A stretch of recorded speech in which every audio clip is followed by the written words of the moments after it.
So hello and welcome. Happy Friday. Today is Friday, June the 19th of 2026. This is Backyard Beekeeping Questions and Answers episode number 360. I'm Frederick Dunn and this is The Way to Bee. So I'm glad that you're here. If you want to know what we're going to talk about, please look down at the video description and you'll see all the topics listed in order. And later on, they'll also be marked on the timeline so you can skip ahead to something that you might want to check out.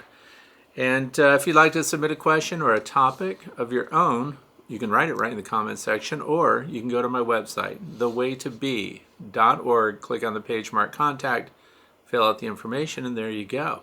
There's also a fellowship if you're wondering if you can share a picture, a video sample of something that you're seeing in your beehive and you don't really understand what's going on and you want to hear from your peers, people just like you all over the world. Go to the Way to Bee Fellowship, and there you'll see it.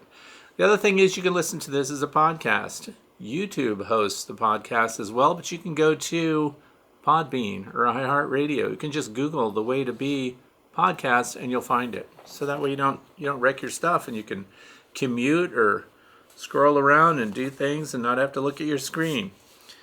So what else can we talk about? I know we can talk about what's going on. Heavy weather here in the United States. I don't know if you've been keeping track for those of you who are in the other parts of the world. We have tornadoes, heavy winds, high rains, flooding. I haven't seen anything in the news about beehives floating away. If you've suffered bee damage, let us know what happened and why you failed to protect your bees from 2 or 3 feet of water. So here where I am, we escaped it. We have high winds. We had some rain, some downpours and stuff like that. But to the south of us, we had some tornadoes.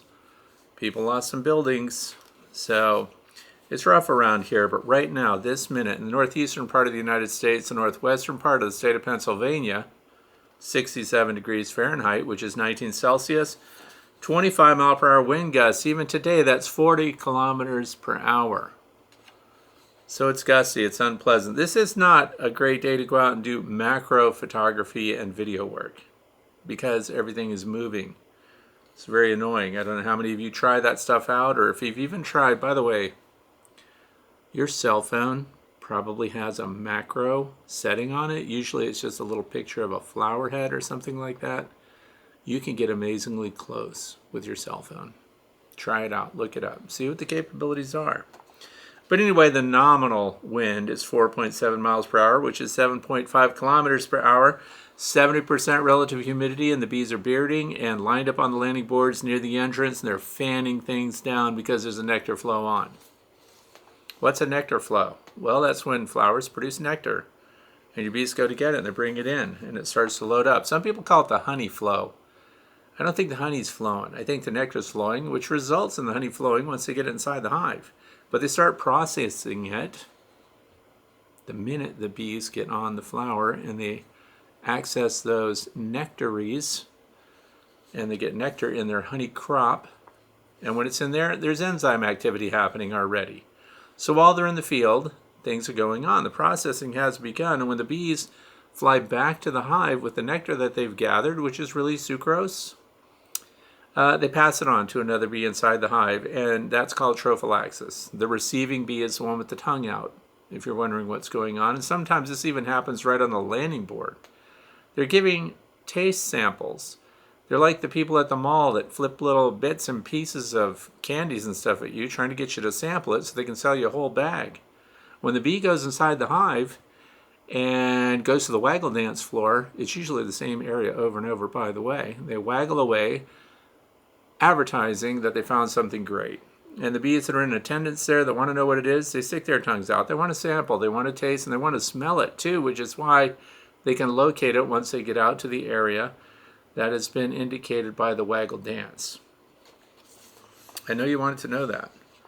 Pollen is medium high today, higher tomorrow. That'll be cool if it doesn't rain a lot. And your swarm risk right now is about 30%. And it could be different where you are, of course. It has to do with whether or not you're in a dearth. But your bees are probably built up a pretty decent population right now. So the swarm risk has gone down because in partnership with the lack of environmental resources, they're not getting the urge to swarm, to reproduce.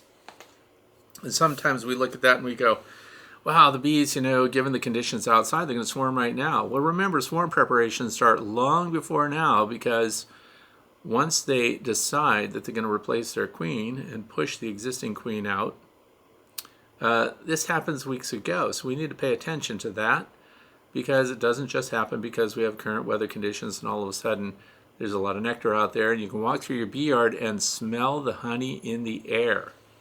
I don't know how many of you experienced that, but you smell bee bread, by the way. That's what I'm smelling right now, more than anything, bee bread. What is that? That's the pollen that's being processed inside the hive, and it gives off a scent. So the Way to Bee Academy building, where the observation hives are, has a strong scent of bee bread inside. So it's fermenting, it's doing things. So your swarm risk is down. If you want to know, based on your own location, what your chances are for swarming, in other words, how much is being provided to your bees, and is there a dearth where you live, go to a website called beescape.psu.edu, and you can put in your address, and you can grab the little ticker mark from the top and then stick it on the map, and then it will let you know what the environmental situation is for you. It's pretty handy stuff, pretty good. It's run by Penn State University, of course. And so you might wonder what's going on outside. I highly recommend you take a walk if you can. It hasn't been fun around here to do that. The wind has been blowing my chicken feathers backwards. Not mine, but my chicken's feathers. And they look like flipped umbrellas sometimes when it just gusts across the land. And so white clover right now is what the honeybees are on, if you can get them to hold still long enough. And this is why, by the way, you shouldn't be mowing in the middle of the day. Don't let people mow your clover down with bees on it.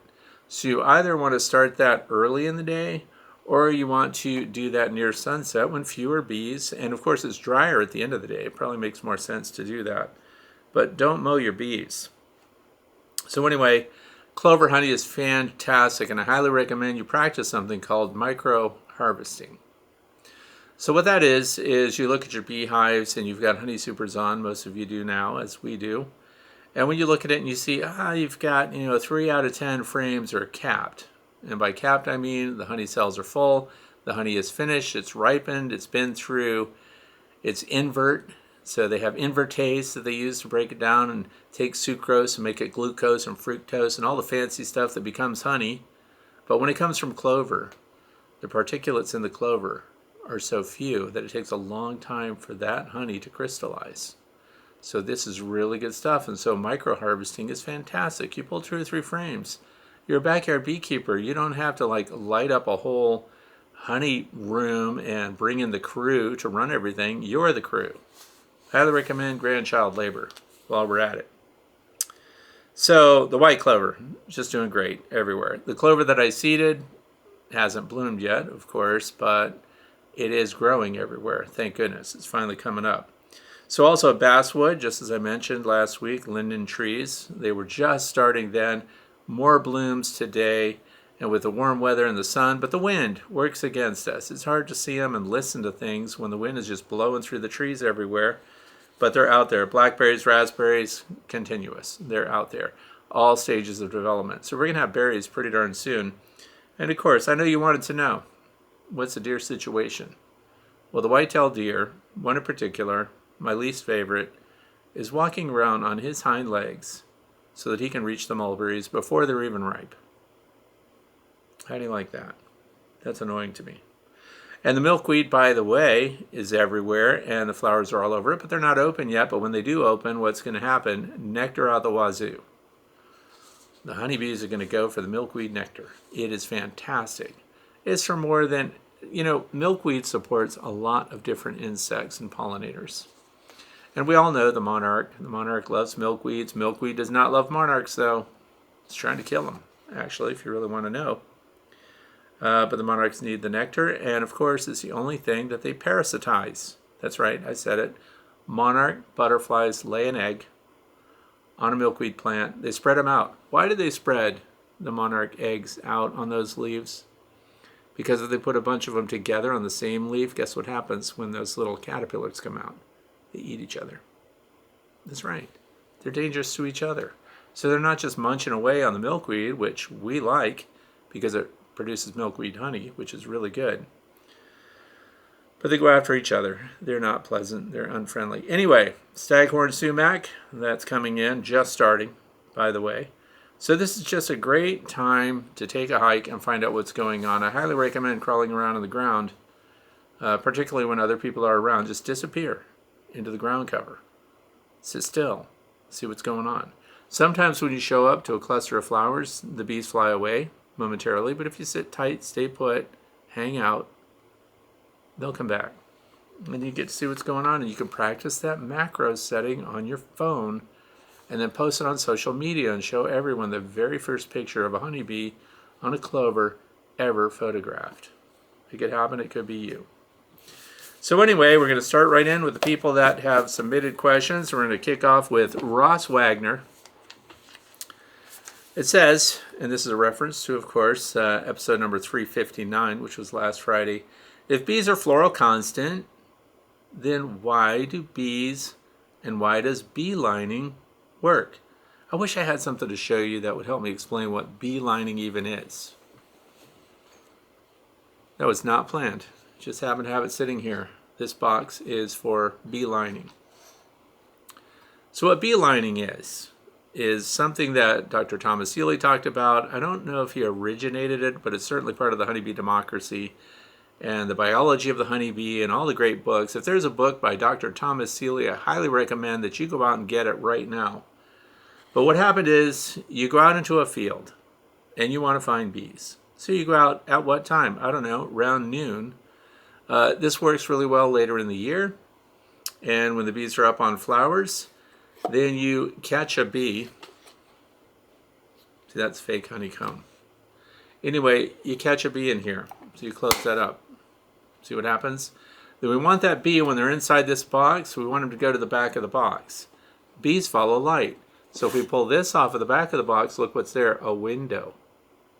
So the bee, and that helps us and the bee. See, the bee sees the light, it moves to the back of the box, and we have a window so we can see when the bee makes it back into the back of the box. And then what do? We close off this middle piece. See, it made it back there. Once it's in the back, we close it off. Now we have access to the front without letting the bee go, and we put sugar syrup in this. And then we put the sugar syrup in here. And then we close this, and then we pull this out now. And now the back's closed so that it doesn't see light anymore. So now it goes over here and goes, wow, sucrose, thank you. And then bees are sugar addicts. So it's going to drink a whole bunch of that. And then you're going to sit still, and you're going to do what I really like doing, which is sit in a chair and stare at things for extended periods of time. And when it's had its fill, you can pop this out, and the bee flies out. You can look at things. Anyway, when the bee's gone, flies out, it's going to beeline. Whoa, that's probably why they call it beelining. It might do a little loop because now you've moved it a little bit and it's going to orient and it's going to look at this thing because what's in there, a resource, and then it's going to fly away to bring that resource home to its colony. So you pay attention. If that goes straight back to your apiary, forget it, game over. Go find another bee. But what you want to do is you want to find a bee until you hear it beeline out to a wild area, not your neighbor's apiary either. So then when it comes back with its friends, and it goes in there and it gets on this, we trap them. And now we can move on to another location altogether.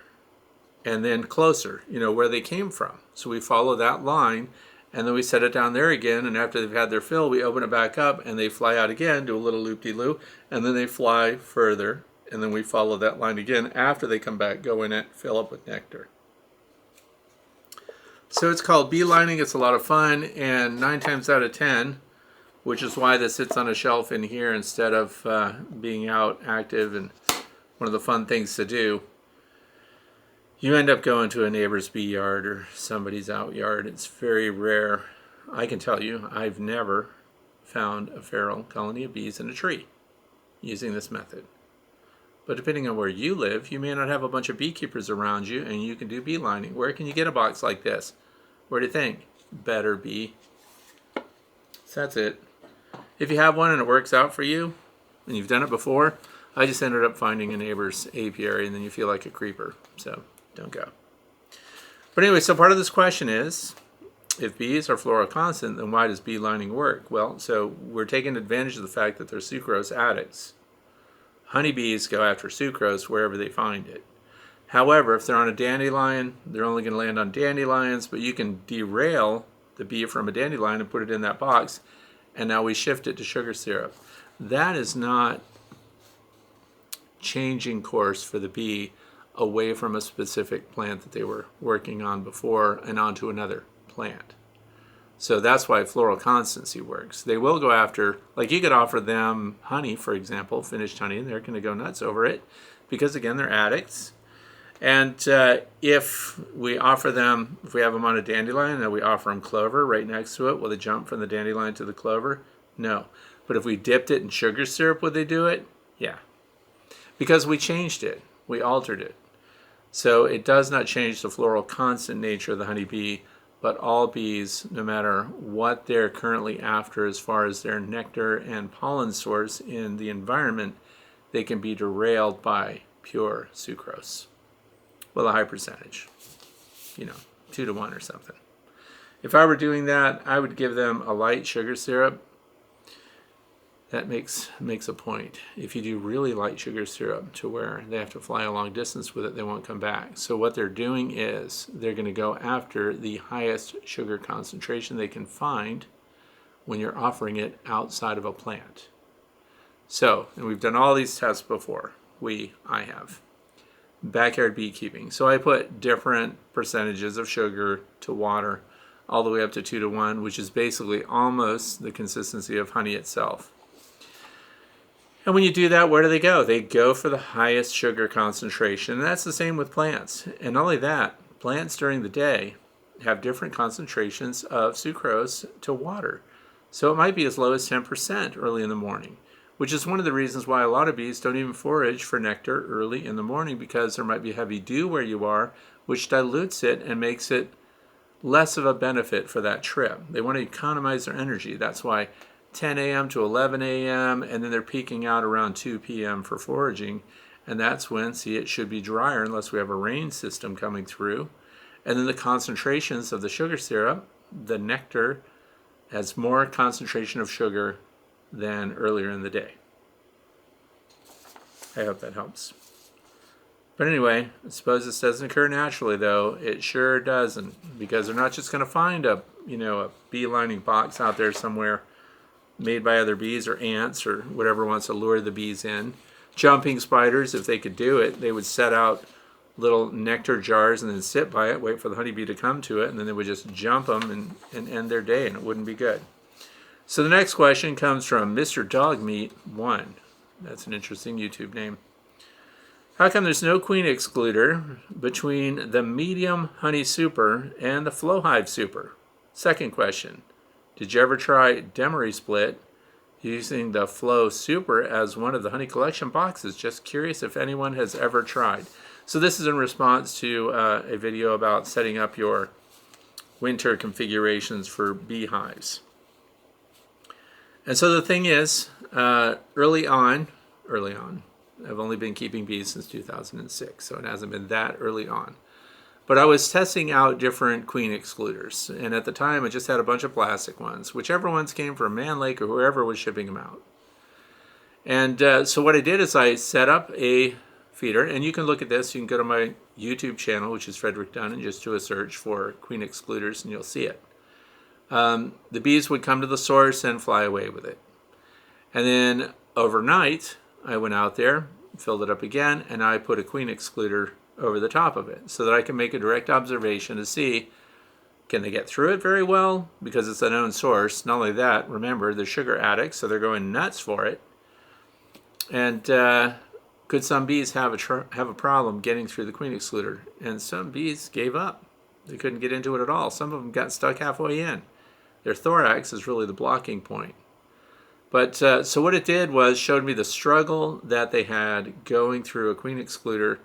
And I didn't have the queen excluders that I have today, by the way. They weren't even being carried here. And I also didn't have the knowledge about what is the optimum space for a queen excluder for the worker bee to get through it. Now I know today it's 4.2 millimeters. But it's not just that. It's the way it's made. Are the edges hard edges or are they rounded edges? And today the metal ones are my favorite. So anyway, when I observed that and saw how difficult it was for them to get through it, I needed a way around that. But then it occurred to me, I'm watching people that do these rip-outs, these cutouts, people that have access to bees doing things that people are not involved with. Which is, again, let's mention Dr. Tom Seeley. What would the bees be doing, he would say, if we were doing nothing at all? So, where do we find that? Hard to observe them in trees, but they move into abandoned buildings and things like that. And apparently in the South, there's a lot of that going on because Jeff Warchoff, Mr. Ed, and Randy McCaffrey, the dirt rooster, they just do cutout after cutout after cutout. So what do they find when they get in there? Do you see the queen excluder inside these cavities? Nope. But yet they'll find enormous volumes in some cases of capped honey that has nothing but capped honey. After they get to a certain point inside the cavity, it is honey, honey, honey, honey, and all the brood is in the lower third or the closest third, roughly to the entrance. And the entrances often are incredibly small, which is another thing. But we're just talking about the layout of what bees do in a cavity.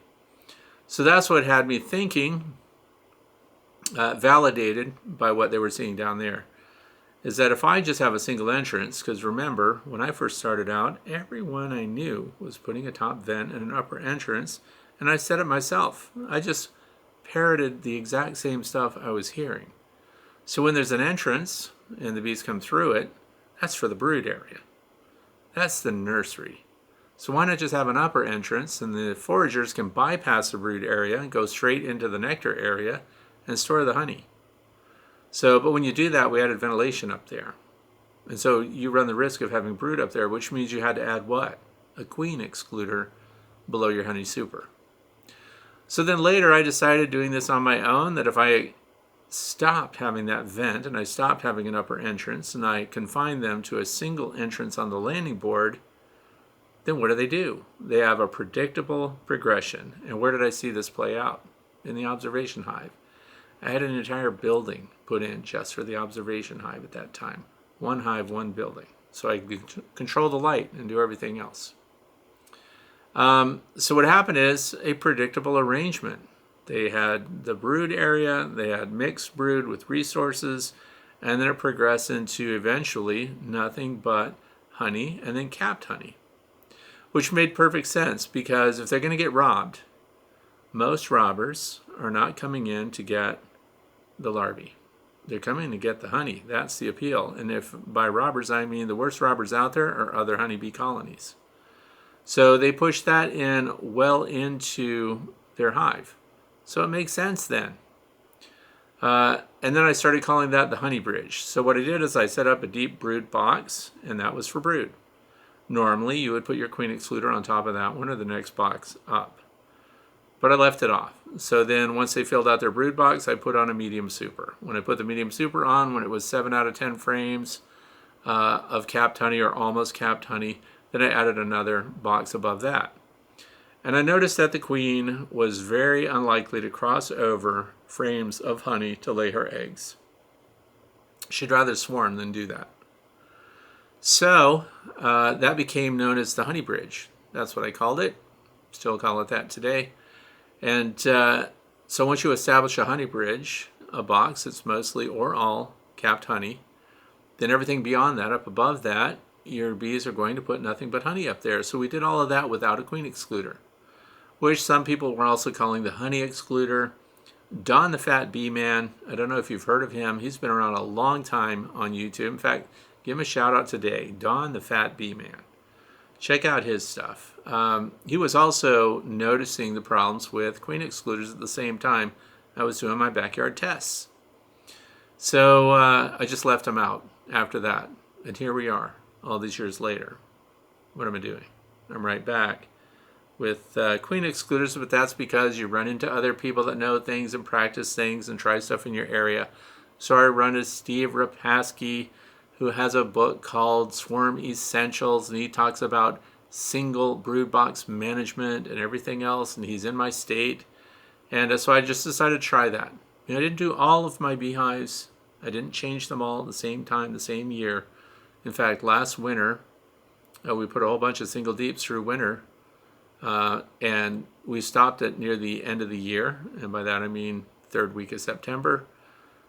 Take no more honey and let them backfill their brood box with honey, and then and right into October, and then we just see if they can make it in a single brood box. And so the queen excluder confined them to that, so I had to have it for the utility aspects. And so why the change? Well, one, so I can try that single brood management, and let me just cut to the chase, it worked. So that was really good. And the other thing is these new queen excluders that actually they come from Poland, sold by Better Bee. And once I put those in, the bees move through those very effortlessly. So that's interesting. So I no longer use the honey bridge unless it's a configuration that doesn't suit itself to using a queen excluder. So I still have some that don't have them, and I have some that are. I'm about 50% right now. Some with, some without. But the honey bridge, so do I, beyond that, that's why I didn't have a queen excluder, and also it worked with a flow hive. That's why I stepped away from what the people at the honeyflow.com website were doing, which is going straight from a deep brood box right on with the Flow Super. A lot of people were not getting results with their Flow Supers. They weren't getting the bees to fill them. They weren't finishing them up. And they had to have a queen excluder on straight over the deep brood box and then into the Flow Super, where I wanted to establish my honey bridge. And by the way, it's even in their book. That's right, Flow put out a book. And the wintering section is where my stuff is. So anyway, the honey bridge works. And because it did not impede the bees moving through the hive and going straight into the Flow Super, I had really good luck with the Flow Super getting filled up here in northwestern Pennsylvania. So, but then last year, part of my single brood management was that I took away that middle box and I put a queen excluder on, which is the way it comes. That's the way they want you to use it. And then I put the Flow Super on it and it filled up. And we did a really nice video about it, myself and the supervisor. So, and that was at the end of the year. So that's still ahead of us, by the way. Here in my neck of the woods, our heaviest nectar flow is at the end of summer. Goldenrod, asters, all that stuff, it all hits like a tsunami of nectar. And so we can fill those all up. So what are we doing now? We're building brood. So I do have the queen excluder on and single brood box for that. And now Quinn, the copycat, that's my grandson, he wants that on his hives too, because something about honey and things that rhyme with honey that he can line his pockets with and brag to his friends about. That's what he's doing, and they're working his Flow Supers, of course, already. So it sounds ambiguous, but that's it. That's where we're at, and that's why some have queen excluders on and some don't, and why it works with or without. So if you wanted to do upper venting, for sure, you want a queen excluder. If you're not going to use upper venting and you're going to do what's known as the condensing hive now, which before was just called single entrance, beehive keeping, which is what the bees prefer, by the way. It's what they do on their own when nobody is doing anything as far as people are concerned. But it works. Works both ways. I don't have to deal with another honey super, though, between them. So single brood management worked, and I can't say I hate it. Moving on to the next question. And by the way, this name is difficult, so I'm just going to say MJ1S. Says here, great info tonight on the oxalic acid. I'm looking forward to the approved OA sponges. And he goes on to say that a keeper in North Carolina had informative data on different mite treatments. He had great success with OA sponges left on for 90 days. And I think it was 90, he says. And he did a study, so the use was approved. Now, what I thought when I read this at first, I thought he meant he did a study like on his own, and therefore it was approved for him to use the OA sponges.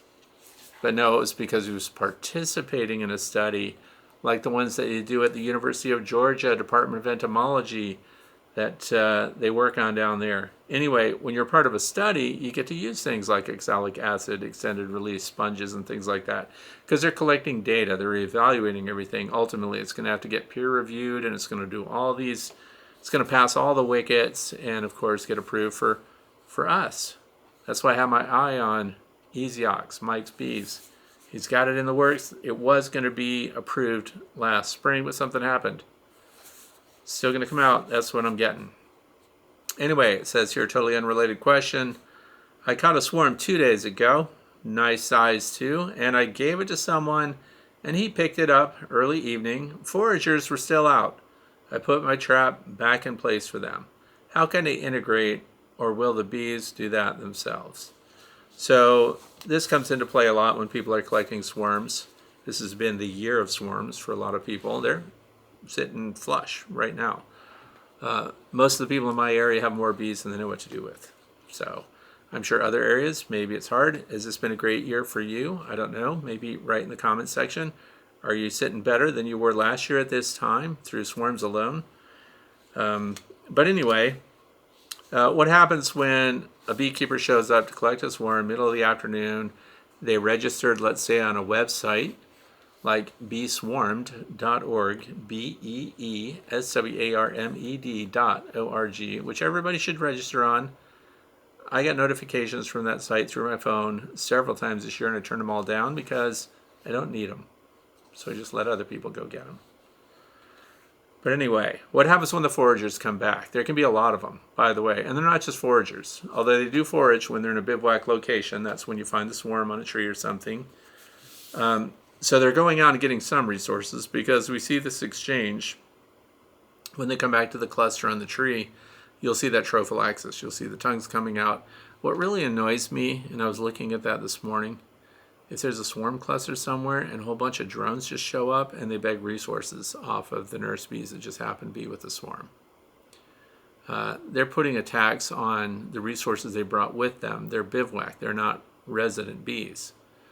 So anyway, foragers do come back, but the biggest group that's out and about are the scouts trying to find a new location. And when a beekeeper comes along and collects that swarm from its bivouac location, its temporary location on a branch, they're interrupting the process. They're interrupting the natural order. Like we were, myself and the supervisor, we interrupted that natural progression from hive to a bivouac to a final destination. And we used a laundry bag this time, just for kicks. 100% cotton laundry bag. You find those bees on a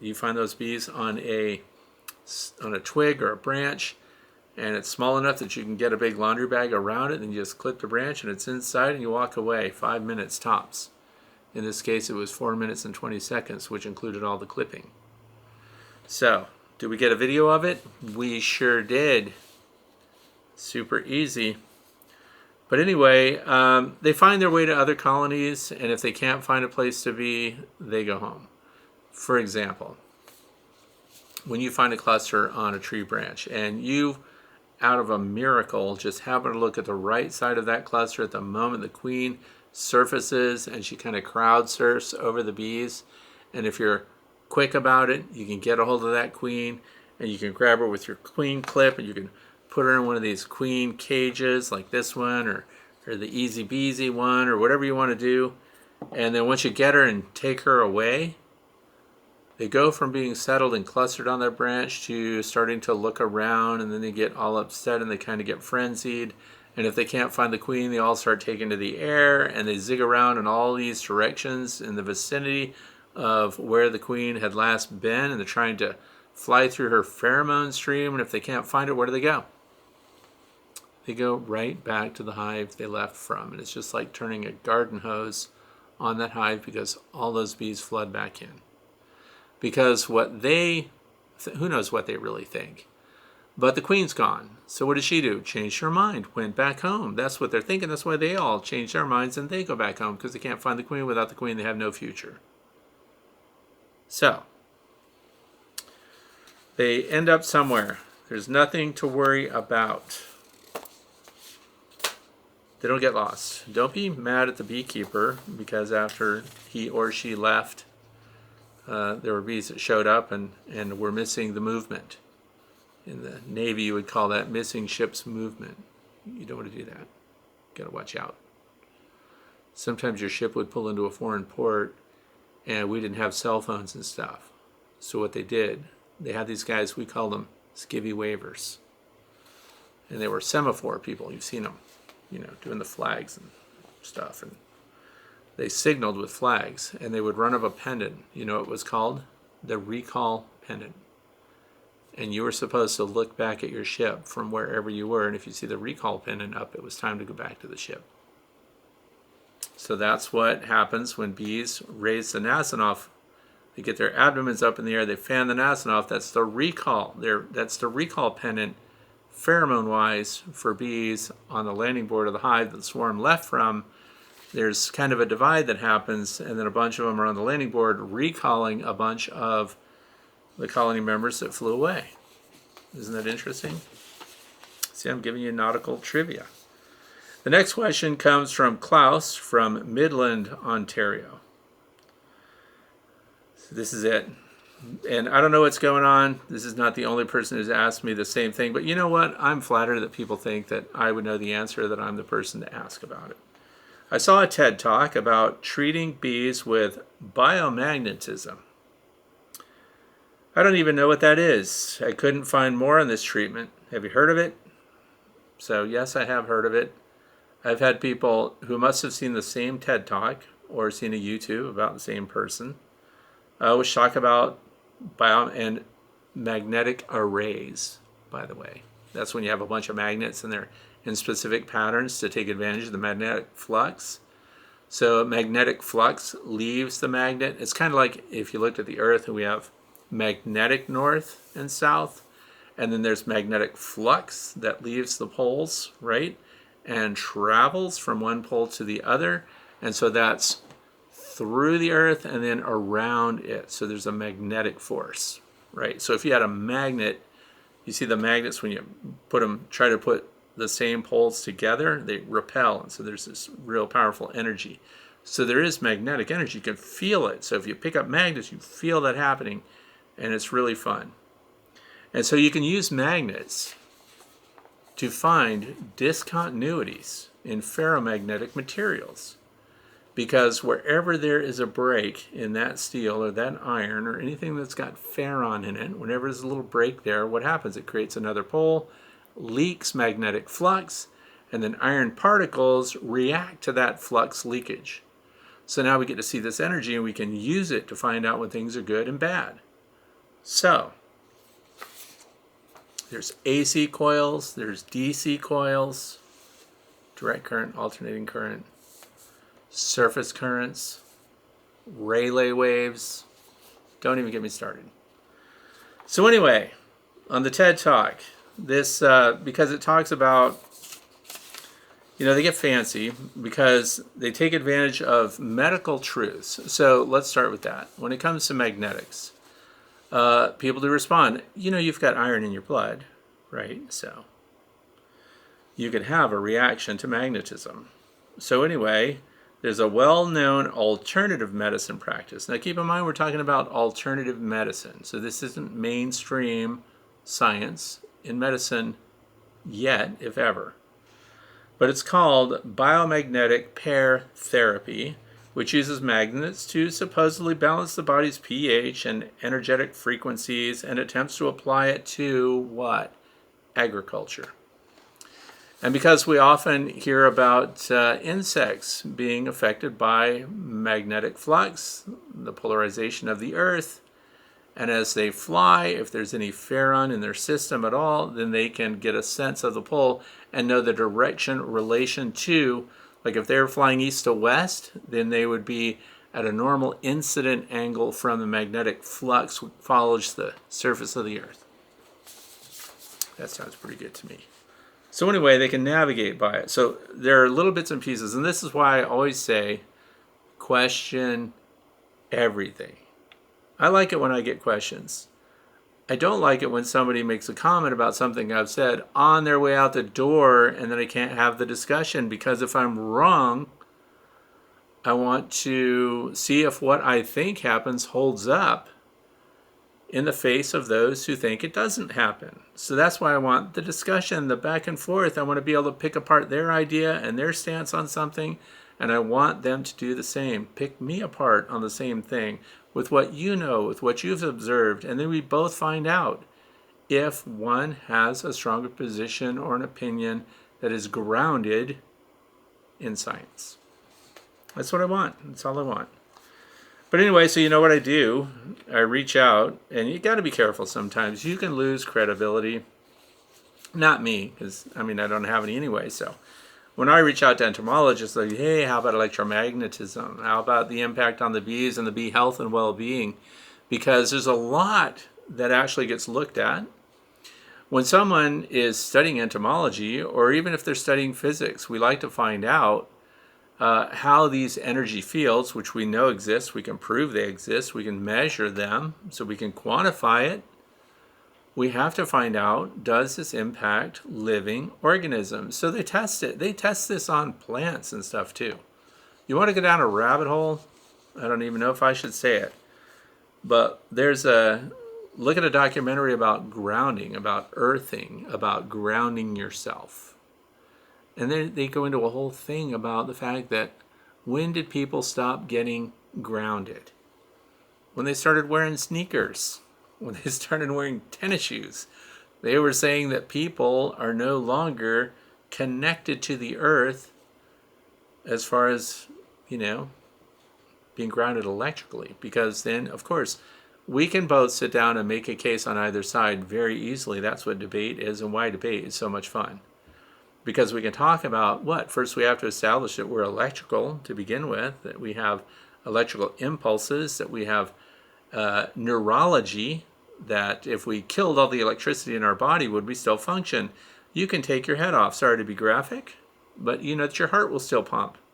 It has its own generator. It has its own way to keep firing at a rhythm that is not driven or controlled by your brain. See? So all these energy fields are around, and then we find out that things react to them. We can derive from that other things that are very difficult to prove. So this is one study, one person, TED Talk. And by the way, TED Talks are a lot of different levels. So TED Talks are where they get to give a presentation about something that they're doing, that they know, that they understand, that they think they know, and then an audience gets to listen to it. And then you get to send it to your favorite YouTuber and try to get them to validate or echo chamber what you are believing happens. And I'm not saying that Klaus believes it, but when you start to get into the science and try to find people that will back it up, and as soon as they throw in this term, are you ready for it? It uses magnets supposedly to balance the body's pH and energetic frequencies and attempts to apply it to agriculture. While it makes for an inspiring video, the global entomological community treats it as pseudoscience. So nobody's bought in yet. I'm not saying it can't happen. I'm just saying right now it's one thing, one place, with a very focused application that has not been broadened or retested or repeated or had entomologists feel like it was worth their time. In other words, the early evidence needs to be enough, needs to be credible enough for others to follow suit and validate that.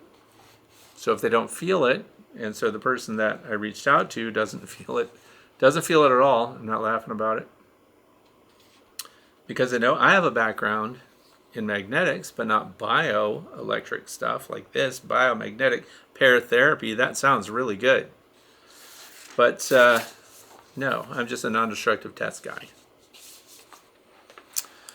So we did wet bath too, magnetic particle inspections, by the way, with fluorescent dyes. So fluorescent dye particle stuff. I know you wanted to know that. You want to know. So no, I'm sorry, I just don't know any more than that. And if you have thoughts about that, 3 people sent me stuff. 1 even sent me the whole schematic on how. So that's another thing, we could talk about that.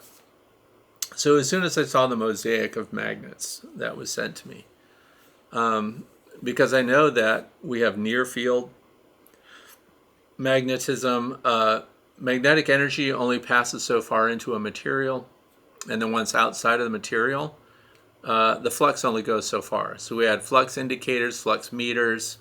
We had all of these ways of measuring the electromagnetic field, and therefore how effective it will be in helping us find a discontinuity. So we know that it's limited. So if you are putting these magnetic, these magnets themselves into a beehive, and I think it was set up so that the bees would pass over it when they enter and depart the hive. Is that sufficient to align the magnetic particles in the bee and have a benefit for the bee each time they leave and come back? And then I was thinking about, again, ships, maritime, they have degaussing stations. Have you heard of that? So entire ships' hulls pass over an electromagnetic field that degausses or demagnetizes the hull of a ship. Pretty interesting stuff.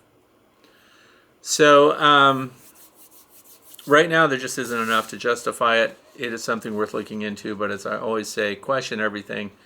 And we're in the fluff section right now, and I want to start right off in the fluff section with, I put a video out about using beeswax that was low temp rendered and run through a cheese grater and then put on the landing board of a hive, and then watching the bees take the beeswax from the landing board outside the hive through the entrance. And our next step, of course, is to see how they're using it inside the hive. And it was really cool because my wife, by the way, who pretty much runs things around here, anyway, she was looking at the comments and she read a comment to me, and it was a really good one. Something about, Fred, you're always putting to practical use so many different theories, blah, blah, blah, yada, yada. It was a really good comment. Really good. Like, in other words, just really fluffed you up, made you feel like maybe you had a purpose for being on YouTube, that maybe the things that you were saying were well grounded, practical enough to be implemented by backyard beekeepers, and at the same time you're really being appreciated. And it was a nice paragraph, and before you knew it there were like 20 thumbs up on the comment, which is pretty darn rare in a comment for a Q&A or something like that, where we're putting beeswax on the landing board of a hive just to see if we could augment the wax use inside the hive. And then my bouncer writes to me, and by that I mean Half Tracks and Honey, Keith Spillman, wrote to me and says, hey, that comment that's on your video there, that's a bot, that's an avatar, it's an AI person. And I thought, what are you talking about? Anyway, sure enough, that comment on my video, which was so nice, so complimentary, so well written, the punctuation was perfect, everything about it. So I wrote on the comment that's on there. It was the top comment. So I wrote, hey, someone mentioned you might be AI. Are you AI? Please let us know. What part of the country are you in? Where are you keeping your bees? And then the comment went away entirely. Super annoying. So this is what's weird now. Here we are in 2026, and this is happening so fast. I used to have fun with AI because I thought they were funny. You could get them to say silly things. You could be mean to them and they would just compliment you back. And so there were a lot of tells there. Well, the tells are fading fast because I argued with an AI. It actually said it was not AI at all. It even said there could be a person behind the curtain pulling the strings and writing occasional actual human responses from somewhere. But the idea that they wanted you to believe their video on their YouTube channel was a real person, when I'm not going to tell you the name of it, but one of the tells was this avatar acting like a real person grabbed a full honey super from the end of one box and picked it up and did this and put it right down. Now it was a full honey super, so that's 60 pounds grabbing it like this. And I'm not going to make any judgments about the person, but there's no way you're grabbing a box like that. So there's just so many weird things. But see, in the past, they had to acknowledge it. So you could call them out. It's kind of like when you used to watch these crime shows and stuff, and they'd have to ask somebody if they thought they were undercover. They'd say, "Are you a cop?" And then they'd have to admit it because otherwise it's entrapment or something. Well, now these AI things are arguing with you. No, I'm not AI. And they're very polite about it, but they're flat lying. They're lying. So, and then people write me. So now people are writing me, pointing out the different AIs to me. But the annoying part was you could have an interaction. Now they're writing comments on your videos, and it's not a person. Has that happened to you? How do you check them out? So, and then somebody else wrote me that he was mad because he did the thing where he told them to write a poem about something, because I told you that was one of the ways you could reroute AI and get them to write you a poem about pansies or something, and that they would do it. And instead of doing that, they just blocked them. So, sorry. But look at it this way: you just got blocked from commenting on an AI channel. It's no big deal. It's not the end of the world. But anyway, let's talk about the beeswax backyard study that we've got still ongoing, by the way. Quite a few people have gotten involved. So my initial question was, and this is what led me to augmenting beeswax on the landing board of a beehive. Taking a beeswax, I've got these cakes, these biscuits of beeswax that are about, that big, and rubbing them all over the surface of plastic frames, plastic foundation, and stuff like that, putting that in a hive, and I mean meaningfully, like rubbing it all over every surface, where everywhere you touch it, you feel the grippiness of beeswax on the frame, and you put that in the hive. And then we have frames that are dipped, that come heavy wax coated and things like that, or that you've taken a roller and hot dipped and melted wax onto it. And so we want to know, did the bees go after plastic foundation with no treatment, no wax, no nothing, or rubbed on because the particles and chunks are all over, and then the other one dipped where it's actually pretty much bonded to the plastic that you're using inside your hive. And we did not include foundationless or just having frames waxed and stuff like that. But these are the results as of today. So the rubbed on, 17% of the people that responded said the rubbed on was preferred by their bees. So that doing that thing, rubbing it all over. Dipped is the leader by far. So single dips, double dips, didn't seem to matter. 65% are saying that that is the number one drawn out surface for their honeybees in their hives. 15% of the respondents said no difference at all. So rubbed on, dipped, made no difference at all.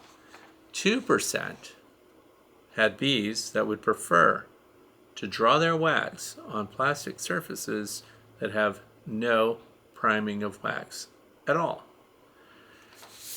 Which is really interesting, really weird. So anyway, that's where we're at right now, and I hope you'll go and check out. It's on my homepage on my YouTube channel. You can chime in. Hopefully you've compared them, though. What I'm really hoping is not happening is that somebody just dips all their foundations and all their frames and goes, yep, that's what they're using, and that's what they're doing best because back in the day, they didn't like the other stuff. We need you to have both present at the same time in the same hive under same conditions so that that can continue to evolve, and we'll figure it out. So then the other thing that was interesting is I was looking at the 21st bee frames.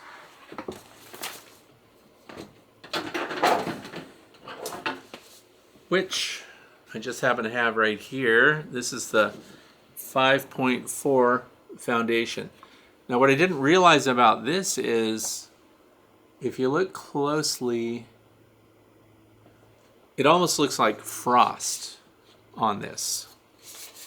And so what's really interesting, often, a company will put out a product like this, and we just kind of glance at it because it has this really modeled, it looks like something you would pull out of a freezer and just has like a layer of morning frost on it. So I want you to try to see that a little bit. And it looks kind of loose and kind of grainy looking. And they actually tested the way they were putting the wax on the frames, and they found that this little frosty little tiny bits on the surface thing rather than the smooth dipped stuff. This was used by the bees the quickest and the most. And in other words, it slowed it down if they rolled or dipped the wax onto these frames. I think that's really interesting. And I didn't know that until just a couple of days ago. So, 21st Bee has another method of putting the wax on. And look, it's even on my fingertips. You can't even, it's like you have sawdust, but it's beeswax on your fingers. So that's another thing, and I'm sure that process is very expensive. It's something a backyard beekeeper can't do. So we can't test it to find out if the bees really like it better. And I did notice, because I went and looked at some presentations that they did, they have a YouTube channel. So that's another shout out then, 21st Bee. Look at, I really noticed it because they have medium frames that are, they have bars in the middle and it's got a wedge across the top and open fields, so no foundation. And the purpose is so you'll have comb honey in those frames. But what I noticed when he brought out the samples that showed, the partially complete and then the completed comb honey segments, the surrounding plastic on the 21st Bee frames there was smooth and shiny. So what the bees had done is cleared it away from the surfaces of that frame. At least that's what I'm seeing. I didn't ask him, but I just looked at the video and that's what it looks like to me. It's shiny and clean looking. So it looks like they cleared it from the surface and then reattached it where they were building foundationless comb in that. Super interesting stuff. So anyway, that's where we're at on that 21st Bee wax process. Very interested in that. In fact, that was something that I was talking to the owner of Pierce Beekeeping, who sold out. I think they were bought out completely by Mann Lake now. They were always at the North American Honeybee Expo. And great guy, great family. They had all those Pierce uncapping knives and stuff like that. But I was talking with him, and I thought we were getting traction on talking about a system where we could, I'm not going to tell anybody else, but where we were going to actually have like a cylinder where it would melt the wax at just the right temperature and then we could spray it onto stuff. What it ends up being is incredibly expensive. So not something for a backyard person. I had ulterior motives because if I could get them to make one, to market one, then maybe I would get one. So the other thing is I thought about like hot glue guns. If we could just get that so it only gets up to 160 degrees Fahrenheit, and then we could like put wax in it and then just like trigger it out onto things, but then it doesn't have these really fine particulates like we have there at 21st Bee. Interesting stuff. There's so much room for innovation in backyard beekeeping. So what I want you to do this week, of course, and you're in a different location, so maybe it won't apply to you, but those are in the northern climates and northeast and so on. Just check your queen status. A lot of people have reported, we had a bee breakfast this last Wednesday, and there was a lot of discussion from people who had not seen their queen for as long as 21 days. But there were other tells. This is the beauty of getting together in a group. When you find out that other people are seeing the same things that you're seeing, and you can help problem solve, you can brainstorm it. You can say, "Did you see that too? Do you see that too? What are they acting like? Are they unsettled? Are they noisy when you open it? No, they're calm, they're laid back." And then you've got somebody that says, and on the 20th day, all of a sudden, out of the blue, the queen's laying eggs. So the queen was around, but the resources coming into the hive did not support brood building. So there you go. You're not always queenless. So queen status, not as straightforward as you might think. Be very careful about that. Don't just jump the gun and buy another queen and try to install her in your hive and just have them kill her because there's a queen present. They just don't feel like making eggs right now. They don't have the resources to do it. Great time of year for landscaping, smoothing things over, beehives in your apiary. Keep things trimmed down. It'll help, trust me. Trim it all down. Keep it clean. Keep it organized. Don't lose your hive tool. So I had a Friskers? Anyway, I had a really nice pruning snipper that I used to get my swarm, and I had to walk through a whole bunch of milkweed and really tall grasses and stuff, and then when I got all the way back and took the laundry bag that had the swarm in it and clipped it onto the landing board where I wanted the bees to go into the hive, because I'm just going to let them do it on their own because there's surplus bees right now. Then I realized I was missing my Felco 7s, not Friskers. Felcos, they're expensive. You buy one, use them forever. Somewhere in that tall grass it was lost. So if you can keep things trimmed down in your backyard apiary and well organized, you're not spending a lot of time hunting things around, is what I'm saying. Landscaping is important. Remember, ticks. We don't want that. You don't want ants on your bees. Okay, the number one challenge environmentally. Oh, that's what I want to know. What's going on with you, where you are? I've got the deer that's walking around on its hind feet like it's some kind of monster out of the Twilight Zone, eating the mulberries out of the trees. Who knows what else it's doing in the woods, just walking around like it's on stilts. What are your challenges as far as wildlife goes? What environmental challenges do you have? Like maybe you've got those thorny roses growing everywhere or something. But what kind of critters are giving you and your bees a hard time, and what are your challenges? So, by the way, Sunday's coming.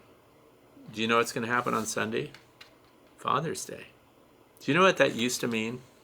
Back in the day, Father's Day was the number one day for collect phone calls to your dad. So on Father's Day, what did everyone do? All the kids spent their father's money so they could wish them a happy Father's Day. Top day for collect calls. I'm going to be at Ernst Seeds tomorrow, Saturday. They're having a field day there. It's going to be a lot of fun. We're going to make some videos. Lots of cool people are going to be there. And I'm going to make some videos and share them with you. At least I hope I can share them with you. If not, they'll be on the website, which is the Northwestern Pennsylvania Beekeepers Association. And probably look at the media page or something like that. I don't know. That's where you'll be able to see them. Demonstrations, bee stuff. The other thing is, a couple of people wrote me because they tried to order smoker pellets, which are, of course, being sold through nonprofit, the Northwestern Pennsylvania Beekeepers Association, and it said they were out of stock or the link was broken, something like that. What really happened is we have one person, he's a volunteer, everyone is a volunteer, no one's getting paid. It goes to the association under outreach and education programs, but the switchgrass smoker pellets are back. They're there. You can get them. The guy that was doing it was out of town, and they switched off the website for a moment so they could do that. But you can get those. If you don't know already, those are the longest burning smoker pellets, smoker fuel, hands down, that I've ever used. And I get nothing for saying that, of course, because it's nonprofit. I don't get a percentage. I don't get diddly-niddly. But once you get them lit, you can work in your bee yard all day long on one smoker full of those pellets. And then you put a cork in it, you can probably get another day out of them. But they go on. And we've had lots of feedback in the comment section from people that have used them. And it's absolutely true. You can't put them out once you lit them. How many times have you gotten involved in a bee inspection, you're looking through everything, you puffed them with smoke when you started out, but then you feel like you need a little more smoke, you grab your smoker, you give it a few puffs, and it's not lit anymore. Very annoying. So, you don't have that problem with these pellets. So that's it for today. Don't forget to celebrate Father's Day. Most of you out there have had a father sometime or another. At least if they're not around anymore, you can visit their memories. This is my dad's shirt. That's right. This shirt is from the 80s. So that's how I celebrate my dad for Father's Day. So I want to thank you for watching me today. Remember that if you have a question, go ahead and write it down in the comment section or go to thewaytobee.org, click on the page marked contact, fill out the form, let me know what's going on and see if it's something we shouldn't be talking about on some Friday. So I want to thank you again for being here. I'm Frederick Dunn. This has been The Way to Bee.